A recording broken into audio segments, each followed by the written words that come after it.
ഒരുപാട് ആലോചിച്ചിട്ടാണ് ഞാൻ ഈ വീഡിയോ എടുക്കുന്നത്. ഒരുപാട് സ്നേഹിച്ചതിൻ്റെ ഫലമായിട്ട് എനിക്ക് കിട്ടിയത് അടിയും വഴക്കും കുത്തും മാത്രമാണ്. റീസെൻ്റ്ലി ഇവിടെ ഒരു ഫംഗ്ഷന് ഞാൻ റെഡിയായി പോയിട്ട് അവിടുന്ന് നമ്മൾ തമ്മിൽ ചെറിയൊരു വാക്ക് തർക്കം ഉണ്ടായിരുന്നു. എന്നെ പിടിച്ച് വലിച്ചില്ല, എൻ്റെ ഡ്രസ്സ് കീറി, ആ കീറി ഡ്രസ്സ് വെച്ച് വിഷമിച്ച് ഞാൻ വീട്ടിൽ വന്നിട്ടുണ്ട്.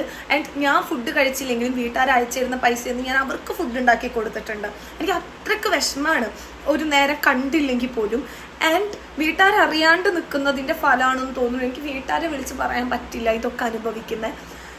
ഇപ്പോഴത്തെ എന്നെ ഏറ്റവും കൂടുതൽ വിഷമിച്ച ഒരു കാര്യം എന്താ വെച്ചാൽ 2 ദിവസമായിട്ട് ഇപ്പോൾ വീട്ടിൽ വരാറില്ല. ആൻഡ് വേറൊരു കുട്ടിയുണ്ട്. അത് നിങ്ങൾ ആരെങ്കിലും സഹിക്കുമോ? ഞാൻ നല്ലൊരു അടിപൊളി പേർഷ്യൻ കാറ്റിനായിട്ട് ഞാൻ ക്രോസ് ചെയ്യാൻ വെച്ചതാണ്. ഇപ്പം നാടൻ പൂച്ചനായിട്ട് പോയി ക്രോസ് ആയിട്ട് ആ കുട്ടീനെ കണ്ടപ്പോൾ എനിക്ക് ശരിക്കും വിഷമായി പോയി. സാധാരണ നമുക്ക് ക്യൂട്ട്നെസ് തോന്നുന്ന സ്ഥലത്ത് നാടൻ പൂച്ചയുടെ ശരീരവും പേർഷ്യൻ കാറ്റിൻ്റെ വാലും.